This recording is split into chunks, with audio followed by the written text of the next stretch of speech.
Ketika seorang tokoh tingkat Master Roh meminta maaf padanya, kesombongan Jack tua menerima dorongan yang sangat besar, dan dia buru-buru menjabat kedua tangannya. Berkata, jangan minta maaf, jangan minta maaf.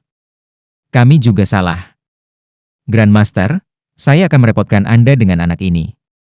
Tang San, Anda mengikuti Grandmaster ke dalam OK, tapi Anda harus patuh. Tang San mengangguk, tetapi tidak membuka mulutnya. Sebelumnya, ketika Grandmaster di depannya ini menghentikan penjaga gerbang untuk menyerangnya, tangan kirinya sudah terangkat, dan untuk asuransi, anak panah berlengan sudah disiapkan. Jika Grandmaster sebelum dia berbicara selangkah kemudian, mungkin tenggorokan penjaga gerbang itu bisa menerima panah pendek. Catatan harta karun surga misterius sekte Tang, prinsip umum, item ketiga. Tentukan apakah lawannya adalah musuh. Jika ya, maka bidiklah untuk membunuh. Jika tidak maka tunjukkan belas kasihan. Jika tidak, Anda hanya akan meningkatkan kekhawatiran Anda. Bagi Tang San, tampaknya penjaga gerbang yang bergerak menuju Jack mencoba menyerang seorang lelaki tua. Selain ketidakbaikannya, ini saja sudah cukup untuk bertujuan membunuh. Pada saat yang sama, dia juga sangat yakin bahwa termasuk Jack tua tidak ada orang yang dapat mendeteksinya menggunakan panah berlengan itu. Tanpa bukti, siapa yang bisa mengatakan bahwa dia membunuh? Panah lengan diam sekte Tang menembak sangat cepat, itu hanya akan meninggalkan bayangan. Dan bagaimana penjaga pintu bisa mengelak dengan kemampuan sampai itu? Tidak sampai Jack tua memperingatkan Tang San beberapa kali lagi dia pergi. Grandmaster dengan dingin menatap penjaga gerbang itu, ini pertama kalinya, dan juga yang terakhir. Jika ada pelanggaran berulang, Anda tidak perlu tetap di sini. Suaranya yang serak tenang, tapi memberikan perasaan yang membuatnya mustahil untuk dibantah. Punggung penjaga gerbang berkeringat dingin, dan dia dengan tergesa-gesa berulang kali menyatakan persetujuan dan menyingkir ke samping. Grandmaster menunduk untuk melihat Tang San, di wajahnya muncul sedikit senyum. Seolah-olah otot wajahnya kaku, senyuman memiliki penampilan yang tidak akan berani dipuji oleh kebanyakan orang. Menarik tangan Tang San, dia berkata, kami masuk. Tangan Grandmaster lembut dan kering, cengkeramannya sangat nyaman, tanpa terasa memberi Tang San semacam rasa percaya. Mengikutinya, Tang San akhirnya memasuki akademi ini. Guru, terima kasih. Tang San berkata pada Grandmaster. Guru, saya bukan guru akademi. Grandmaster menoleh untuk melirik Tang San, berbicara dengan dingin. Bukan seorang guru? Baru saja Anda tidak berbicara atas nama akademi? Grandmaster menggelengkan kepalanya, sepanjang hari ini dia hanya sangat sabar, dan sekali lagi mengeluarkan jejak ekspresi senyum yang tidak sedap dipandang itu. Siapa bilang seseorang harus menjadi guru akademi untuk mewakili akademi? Tang San berkata dengan kesadaran tiba-tiba, saya mengerti. Anda seorang kepala akademi, atau seorang pemimpin, kan? Grandmaster tidak bisa menahan tawa, dan berkata, untuk anak berusia 6 tahun, Anda sangat pintar. Namun, Anda masih salah menebak. Tang San dengan ragu berkata, lalu kamu? Grandmaster berkata, saya hanya penyewa yang memuat barang di tempat ini, itu saja. Anda dan yang lainnya sama-sama memanggil saya Grandmaster, benar. Semua orang memanggilku seperti ini. Bahkan sampai-sampai saya sudah lupa nama saya. Di sertifikat Aula Roh tertulis bahwa Anda disebut Tang San, benar. Tang San, Anda harus mengerti, arti dari Grandmaster dan guru sama sekali berbeda, dan selanjutnya tidak boleh menyapa saya dengan salah. Kecuali kalau... Mengatakan ini, kata-katanya melambat, di matanya berkilauan cahaya yang menyala, kecuali jika Anda benar-benar bersedia menjadikan saya guru Anda. Anda ingin mengajari saya kultivasi roh? Tang San bertanya. Grandmaster menghentikan langkahnya, berdiri dengan tenang, menghadap Tang San. Apakah kamu bersedia melakukan itu? Tang San secara alami juga berhenti, mengangkat kepalanya untuk melihat Grandmaster di hadapannya, sekarang mengamati dari jarak dekat. Sekali lagi melihat dia dari bawah ke atas, dia menemukan mulut Grandmaster agak besar, dan bibirnya juga sangat tebal. Dia tidak membuka mulutnya, keduanya tidak bisa menjawab, dan juga tidak bisa menjawab. Grandmaster melihat kedua mata Tang San menatapnya dengan tatapan kosong, dan ekspresi senyum kaku itu sekali lagi muncul. Bagus, kamu benar-benar anak yang pintar. Tidak berbicara memiliki arti kedua. Pertama, jangan tidak sabar untuk menolak, agar tidak menyinggung Grandmaster. Kedua, menggunakan tindakan ini untuk bertanya kepada Grandmaster, mengapa saya harus mengakui Anda sebagai Master? Grandmaster, mirip dengan Jack tua, mengangkat tangannya untuk mengacak-acak kepala Tang San. Berbakat alami, dan juga pintar ini. Sepertinya aku harus terus mencoba lagi. Bagaimana saya harus mengatakan ini? Anda juga memiliki roh kembar ketiga dalam 100 tahun terakhir ini. Mendengar kata-kata Grandmaster, Tang San sangat terkejut. Tatapannya yang menatap Grandmaster tiba-tiba berubah. Dia sudah diam-diam mengangkat pergelangan tangan kirinya, ekspresi tak terduga yang tidak terduga muncul di matanya. Grandmaster dengan tenang dan santai menatapnya. Sambil tersenyum, dia berkata, "Apa kau tidak ingin tahu bagaimana aku bisa tahu secepat itu bahwa kau memiliki roh kembar?" Berbicara, dia membuka sertifikat di tangannya yang diberikan Jack tua kepadanya. Justru karena sertifikat ini. Mungkin orang lain yang mencari tidak dapat menemukan kekurangannya. Tetapi jika saya juga tidak dapat melihatnya, maka saya tidak dapat disebut Grandmaster. Saya telah menyelidiki 647 orang dengan roh rumput perak biru. Di antara mereka ada 16 orang dengan kekuatan roh, jadi kemungkinannya kurang dari 3 berbanding 100. Dan bahkan 16 orang yang memiliki kekuatan roh ini tidak memiliki kemampuan kekuatan roh melebihi peringkat pertama. Namun kekuatan roh penuh bawaanmu berada pada peringkat ke-10. Menurut penelitian saya yang pertama dari 10 kompetensi roh inti yang hebat, ukuran kekuatan roh bawaan berbanding lurus dengan kualitas roh. Rerumputan biru keperakan jelas tidak bisa ditandingi. Oleh karena itu saya dapat menyimpulkan bahwa Anda masih harus memiliki roh lain, dan juga itu adalah roh yang luar biasa kuat. Ekspresi di mata Tang San berangsur-angsur menjadi tenang, dan dia berdebat. Semuanya memiliki pengecualian, mengapa saya tidak bisa menjadi kasus khusus? Grandmaster mengangguk dengan serius, dan berkata, "Itu benar, semuanya memiliki pengecualian, tetapi jiwamu adalah rumput perak biru. Oleh karena itu kamu jelas bukan pengecualian itu." Dalam 100 tahun terakhir di Heaven Do Empire dan Star Luo Empire, meskipun roh kembar hanya muncul 2 kali, kekuatan roh penuh bawaan telah muncul 19 kali. Saya telah mempelajari masing-masing roh itu dengan cermat, dan tidak ada yang tidak tangguh. Yang termuda sekarang telah mencapai level Grandmaster Roh. Selain 14 yang mewarisi roh tangguh dari garis darah klan, ada 5 pengecualian. Mereka tidak datang dari latar belakang yang memiliki hak istimewa, tetapi juga memiliki kekuatan roh penuh bawaan. Dan keberadaan tak terduga semacam ini persis seperti yang disebut roh varian. Berdasarkan penelitian saya selama bertahun-tahun pada varian spirit, tidak pernah ada spirit dengan spirit blue silver grass yang menghasilkan variasi. Dan roh rumput perak biru Anda juga merupakan rumput perak biru biasa. Oleh karena itu, saya dapat sepenuhnya yakin bahwa penilaian saya benar. Roh varian, apa itu? Tang San bertanya.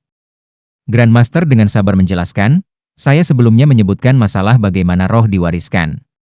Roh seseorang memiliki hubungan langsung dengan roh orang tuanya, dan dalam keadaan normal roh tersebut diwarisi dari pihak ayah atau ibu. Ini adalah warisan roh pola keluarga. Di antara mereka ada beberapa pengecualian dan inilah yang disebut roh variasi. Sama seperti roh orang tua sumber, tetapi karena ada variasi tertentu antara roh ayah dan roh ibu, warisan salah satu roh dapat menghasilkan variasi, melahirkan jenis roh baru. Roh varian dapat memiliki variasi yang luar biasa, dan bahkan muncul dengan kekuatan roh penuh bawaan. Tapi mayoritas varian spirit hanya menjadi kecil dan lemah. Roh varian seperti hasil perkawinan sedarah, kemungkinan retardasi sangat besar, tetapi ada juga kemungkinan menghasilkan bijak yang luar biasa. Tang San mengangguk, dan tiba-tiba mundur selangkah, membuka jarak antara dia dan Grandmaster.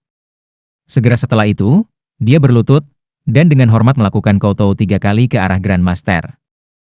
Kali ini, giliran Grandmaster yang tercengang, apa yang sedang kamu lakukan? Guru. Tang San dengan hormat memanggil, tolong terima saya sebagai siswa. Grandmaster tersenyum puas, membungkuk untuk menarik Tang San kembali. Bocah pemarah, mengapa bersujud secara resmi menjadi murid? Tahukah kamu ini hanya sopan santun ketika mengakui kaisar dan orang tua? Anda hanya perlu membungkuk untuk ini.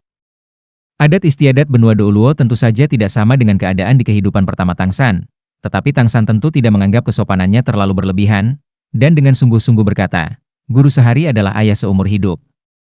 Anda harus menerima koutou saya. Ajaran sekte Tang tentang kesopanan sangat parah. Setelah menerima pendidikan semacam itu ketika dia tumbuh dewasa, itu telah dicap jauh ke dalam inti hati Tang San sejak lama. Grandmaster tergerak dan memandang Tang San, guru sehari, ayah seumur hidup, baik, bagus, tampaknya seperti yang diharapkan, saya tidak memilih dengan salah. Apa yang disebut? Satu petunjuk kecil mengungkapkan tren umum, adalah detail yang menentukan keberhasilan atau kegagalan. Meskipun pasangan master dan magang ini belum lama bertemu, tetapi Grandmaster sudah memiliki pemahaman yang tidak kecil tentang anak ini di depan matanya. Ayo pergi, aku akan membawamu melapor ke kantor dekan. Grandmaster sekali lagi menarik tangan Tang San. Tangannya yang awalnya kering dan besar berkeringat sedikit karena kegembiraan. Akademi Master Roh Utama Nuoding tidak sebesar yang terlihat di luar, dan sebagian besar dibagi menjadi beberapa area. Gedung sekolah utama, lapangan olahraga, dan asrama di sebelah timur lapangan olahraga. Meskipun itu hanya Akademi Master Roh dasar, persyaratan tempat ini untuk siswa sangat ketat. Bahkan jika rumahnya berada di dekat akademi, siswa harus tetap tinggal di akademi di bawah rezim yang bersatu. Di kantor dekan di lantai 1 gedung sekolah utama adalah seorang guru berusia 60 tahun yang bertugas menangani siswa baru dan 2 guru tambahan berusia 30-an yang membantunya. Grandmaster meletakkan sertifikat yang dia pegang di atas meja, dan berkata kepada guru tua itu, "Direktur Su, ini adalah siswa yang bekerja tahun ini yang dikirim oleh Desa Roh Kudus. Saya akan menyusahkan Anda untuk membantunya mendaftar sekaligus." Direktur Su, dengan wajah penuh senyuman, berkata, "Mengapa Grandmaster, Anda datang, pengunjung langka? Silahkan duduk." Grandmaster menggelengkan kepalanya, dan berkata ke arah Tang San, "Anda mendaftar di sini sendiri. Beberapa guru ini dapat memberitahu Anda apa yang harus dilakukan. Aku akan pergi dulu, aku akan menemuimu nanti." Tang San mengangguk, dan dengan hormat berkata, "Selamat tinggal guru." Grandmaster mengungkapkan senyuman, membelai kepalanya, lalu berbalik dan pergi. Mendengar bagaimana Tang San berbicara kepada Grandmaster, Sutradara Su tampak sangat tertarik. "Nak, kamu memanggil guru Grandmaster? Dia bukan guru akademi kami." Tang San berkata, "Tapi dia guruku." Direktur Su menatap kosong, "Anda mengakui Grandmaster sebagai gurumu?" Ekspresinya agak aneh, semacam ekspresi seolah menahan tawa. Tang San berkata, "Apakah ada yang salah, guru?" Direktur Su berulang kali menggelengkan kepalanya dan berkata sambil tersenyum, "Tidak sama sekali, tidak sama sekali. Saya tidak berpikir Grandmaster juga bisa menerima murid. Hanya saja, Anda awalnya masih seorang siswa akademi, dan selanjutnya harus sama-sama mematuhi sistem peraturan akademi. Paham?" Tang San mengangguk. Kedua guru di sisi Direktur Su tidak memiliki pengendalian diri sebanyak dia. Salah satu dari mereka mengambil sertifikat Aula Roh untuk dilihat-lihat. Sambil tersenyum, dia berkata, "Tang San, benar. Sebagai guru akademi, saya harus segera memberitahu Anda. Seorang master tidak bisa diakui begitu saja. Guru roh manapun, apalagi menolak kelulusan akademi, juga hanya dapat mengakui seorang guru roh, jika tidak seseorang tidak dapat diterima oleh orang-orang biasa. Apakah Anda benar-benar yakin bahwa Grandmaster sangat cocok? Oh, Anda memiliki kekuatan roh penuh bawaan. Sayang sekali, roh itu adalah rumput perak biru." Melihat kata-kata kekuatan roh penuh bawaan pada sertifikat, wajah semua guru yang hadir menunjukkan keheranan, tetapi rumput perak biru menyebabkan kekaguman mereka berubah menjadi belas kasihan. Tang San tampak agak bingung pada ketiga guru yang menghadapinya. Apakah ada sesuatu yang tidak pantas? Direktur Su memelototi guru yang lebih muda di sampingnya, dan berkata, "Sekalipun Grandmaster memiliki watak yang agak eksentrik, tetapi dari sudut pandang tertentu, sehubungan dengan roh dia tetaplah eksistensi yang tiada tara. Bahkan jika jiwamu adalah rumput perak biru, mengakui dia sebagai tuan bukanlah masalah. Nah, begitulah adanya. Ini adalah barang-barang Anda, disediakan gratis oleh akademi. Anda tinggal di asrama, kamar 7. Guru yang bertanggung jawab di sana dapat mengatur pekerjaan Anda sebagai siswa yang bekerja. Pergilah." "Terima kasih, Pak." Mengambil barang-barang yang diserahkan Direktur Su, Tang San setelah membuat kesopanannya berbalik dan meninggalkan kantor administrasi. Apa yang Direktur Su berikan padanya adalah seragam standar Akademi Master Roh Utama Nuoding, putih, teksturnya terlihat sangat rapi. Baru saja ketika meninggalkan kantor administrasi, Tang San samar-samar mendengar dari dalam kantor kata-kata yang diucapkan oleh para guru yang lebih muda itu. Grandmaster benar-benar tak tertandingi, hanya tak tertandingi dalam teori. Tentu saja, dia masih harus menerapkan teori-teori itu pada pekerjaan yang sebenarnya. "Direktur, saya masih ingat Grandmaster memiliki sekitar 10 teori kompetensi roh inti yang hebat, benar? Itu terlalu konyol." "Cukup, Grandmaster adalah teman dekan. Anda tidak boleh membuat evaluasi yang sombong seperti itu. Meskipun tidak ada bukti bahwa teorinya benar, tetapi tidak ada yang membuktikan bahwa teorinya salah. Di dunia roh, Grandmaster memang orang yang brilian dan terkenal. Salah, sutradara, badut yang brilian dan terkenal seharusnya benar. Semua orang hanya bertindak jika dia bercanda, tidak lebih. Mendengar suara percakapan di dalam, langkah Tang San hanya berhenti sejenak, lalu dia pergi. Sudut mulutnya memancarkan sedikit penghinaan, tentu saja itu tidak ditujukan kepada gurunya yang diakui saja, melainkan kepada ketiga guru di kantor administrasi. Dari sertifikat sederhana dia bisa melihat bahwa dia memiliki roh kembar, dan lebih jauh menyimpulkan bahwa rohnya yang lain adalah yang tangguh. Mungkinkah itu hanya lelucon? Teori tak tertandingi? Saat ini kebutuhan terbesarnya adalah teori. Kekuatan fisik seorang guru tidak dapat diteruskan kepada muridnya, yang diturunkan adalah pengetahuan. Orang-orang itu bahkan tidak terlalu mengerti, meskipun mereka adalah guru akademi. Hanya ada satu gedung asrama, mudah ditemukan, tempat tinggal para siswa dan guru akademi. Seperti yang dikatakan Jack Tua, mereka yang bisa menjadi guru roh sangat sedikit, dan terutama di kota terpencil seperti Nuoding. Jumlah murid dan gurunya tentu tidak banyak, dan satu gedung asrama sudah bisa menanggung beban. Asrama mahasiswa secara keseluruhan hanya memiliki 7 kamar. Karena siswa Akademi Master Spiritual semuanya masih muda, untuk lebih mengawasi mereka bersama setiap siswa tahun tinggal bersama di kamar asrama yang besar. Setiap tahun siswa Akademi Master Roh Utama Nuoding hanya sekitar 40 orang. 3 lantai bawah gedung asrama menampung 7 kamar asrama siswa yang besar, dan setiap kamar asrama memiliki seorang guru yang bertanggung jawab. Kamar ke-7 di antara 7 kamar asrama siswa ini adalah tempat yang relatif tidak biasa. Keadaannya juga paling berbeda. Itu adalah tempat khusus untuk para siswa yang bekerja. Lagi pula, akademi itu bukan amal dan meskipun biaya kuliah untuk siswa yang bekerja diturunkan, perlakuannya tidak bisa sebaik siswa biasa. Kamar 7 juga satu-satunya asrama campuran, jadi tidak peduli kelas berapa, semua siswa yang bekerja tinggal di sini. Tepat ketika Tang San mencapai pintu kamar 7, dia bisa mendengar suara-suara keras dari dalam. Pintunya terbuka, jadi dia berjalan dan melihat ke dalam. Ini adalah ruangan yang sangat luas, lebih dari 300 meter persegi. Di dalam semuanya ada 50 tempat tidur berbaris, tetapi hanya tempat tidur. Hanya 11 yang memiliki tempat tidur. Saat ini, di dalam ada siswa berusia 7 atau 8 hingga 12 tahun membuat keributan. Tang San mengetuk pintu, dan anak-anak yang berdebat di dalam segera mengalihkan pandangan mereka ke arah itu. Di antara mereka, seorang anak yang lebih tua dan relatif besar memandang Tang San dengan pakaian yang ditutupi tambalan, lalu berjalan ke arahnya. Anak ini dibandingkan dengan Tang San hampir 2 kepala lebih tinggi, dan tubuh anak ini bisa dianggap relatif tinggi dan kokoh untuk usianya. Berjalan di depan Tang San, dia agak menjulang di atasnya dan berkata, "Seorang siswa yang baru bekerja?" Di wajah Tang San ada sedikit senyum niat baik. "Halo, saya seorang siswa yang bekerja dari Desa Roh Kudus. Saya dipanggil Wang Sheng, roh saya adalah roh pertempuran harimau perang masa depan. Juga kepala tempat ini." "Nak, siapa namamu? Apa rohmu?" "Saya Tang San, roh adalah rumput perak biru." "Roh rumput perak biru?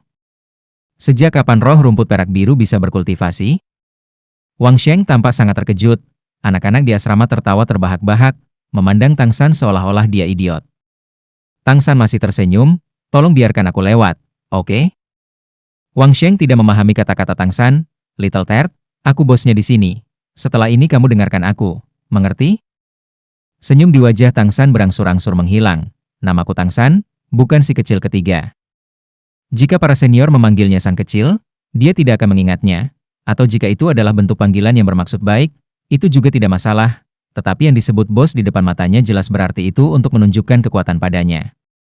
Wang Sheng mengangkat tangannya untuk mendorong bahu Tang San, mendorongnya mundur beberapa langkah. "Aku memanggilmu si kecil ketiga, jadi kenapa? Tidak puas?" Tang San tersenyum, dengan ringan menggelengkan kepalanya, meletakkan seragam sekolah di tangannya di atas tempat tidur ke samping. Sementara Wang Sheng agak bingung untuk apa. Tiba-tiba, Tang San menghilang dari depannya. Siswa lain dengan jelas melihat Tang San mengambil langkah yang sangat cepat, dan tanpa diduga sudah sampai di punggung Wang Sheng. Tanpa menoleh, lengan kanannya menekuk, satu pukulan siku di pinggang Wang Sheng. Sementara itu, kaki kanannya juga kebetulan berada di kaki kanan Wang Sheng. Wang Sheng bahkan tidak bisa bereaksi. Dia sudah benar-benar jatuh, memantul melalui pintu asrama yang terbuka. Untungnya kekuatan gerak kakinya tidak buruk, dan tanpa diduga dia tidak jatuh, kalau tidak dia akan jatuh tertelungkup. Anak nakal bau, kamu berani memukulku? Wang Sheng, yang marah, menerkam Tang San dalam sekejap seperti harimau buas. Tang San berharap saat datang untuk tinggal di akademi dia tidak akan menghadapi terlalu banyak masalah, atau setidaknya hidup normal tanpa gangguan. Namun, dia pasti berpikir dia harus memberikan sedikit pelajaran kepada bos ini sebelum dia. Apa yang disebut membunuh ayam untuk memperingatkan monyet. Melihat pasif saat Wang Sheng menerkam, mengarahkan satu pukulan ke perutnya, Tang San tidak mundur dan sebaliknya maju, mengambil langkah untuk menemui Wang Sheng. Langkahnya cukup untuk menempatkannya di depan Wang Sheng, pada saat yang sama mengulurkan tangan kirinya, diikuti oleh tangan kanan. Menyelesaikan gerakan sederhana namun efektif. Wang Sheng hanya merasa seolah-olah tangan kanannya yang melambai ditarik oleh kekuatan yang luar biasa, dan situasinya tiba-tiba berubah. Sementara itu kekuatan besar datang dari tangan kanan Tang San, kaki di bawah lagi cukup untuk membuatnya tersandung, tubuh segera terbang keluar untuk kedua kalinya. Kali ini keseimbangan tidak bisa digenggam dengan baik.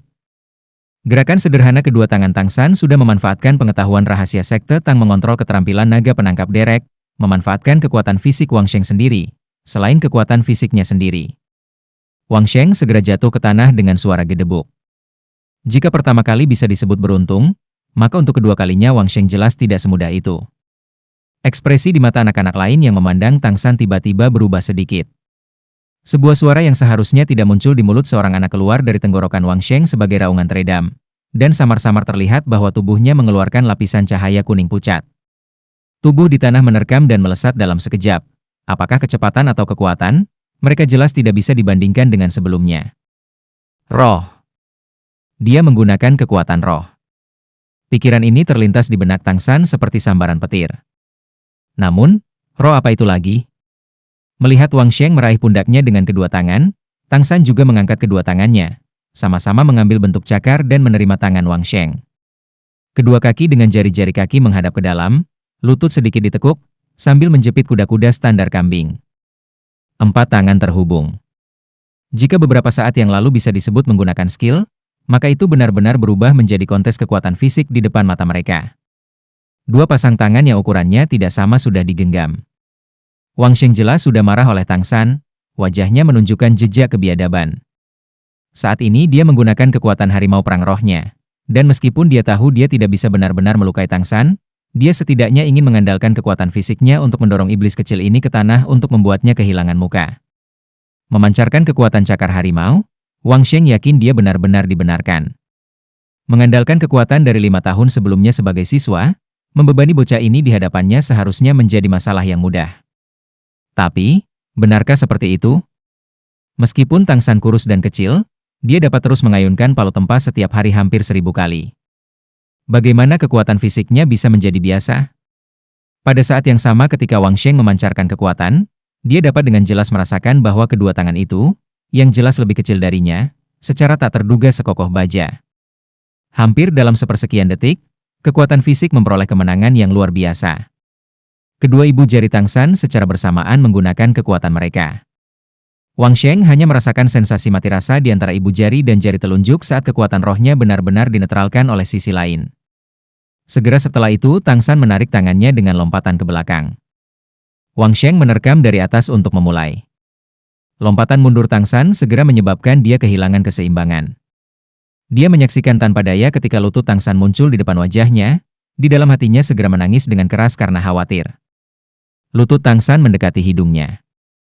Wang Sheng tahu, bahkan jika mengabaikan kekuatan fisik Tang San, hanya berat tubuhnya yang hancur seperti ini mungkin tidak dapat melindungi tulang hidungnya. Dalam sepersekian detik ini, di dalam hatinya dia tidak bisa menahan perasaan agak menyesal. Tetapi ketika dia hendak menganiaya lawannya, kedua tangan Tang San tiba-tiba mengendur, dan kekuatan fisik yang dia pegang Wang Sheng secara alami menghilang. Selanjutnya, lutut kanan yang tertekuk benar-benar terbuka, berubah menjadi tendangan dengan punggung kaki kanan di ulu hati Wang Sheng. Tendangan cepat ini, meski gerakannya tidak lama, ledakan kekuatan seketika itu pasti tidak lemah. Bahkan jika Tang San memberikan lebih banyak kekuatan pada tendangannya, ini akan tetap terjadi. Para siswa asrama hanya bisa menatap saat tubuh Wang Sheng tak terkendali melakukan backflip yang sangat sulit di udara. Dan dengan suara peng, mendarat di tanah dengan seluruh tubuhnya sudah bersujud di perutnya. Meskipun sekte Tang terkenal dengan senjata tersembunyinya, sebenarnya, Pertarungan Sekte Tang juga sangat sengit. Hanya, itu disembunyikan oleh lingkaran cahaya yang sangat menyilaukan dari senjata tersembunyi. Itu saja.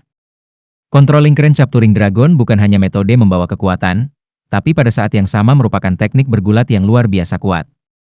Di antara mereka ada beberapa teknik membelah otot yang sangat kejam, teknik penggantian tulang. Tentu saja, Tang San tidak dapat menggunakan itu dalam keadaan seperti ini. Kali ini, Wang Sheng tidak jatuh begitu saja, dan dia berjuang lama untuk memanjat dari tanah. Melihat Tang San, ekspresi di matanya sudah menjadi ketakutan dan marah secara bersamaan.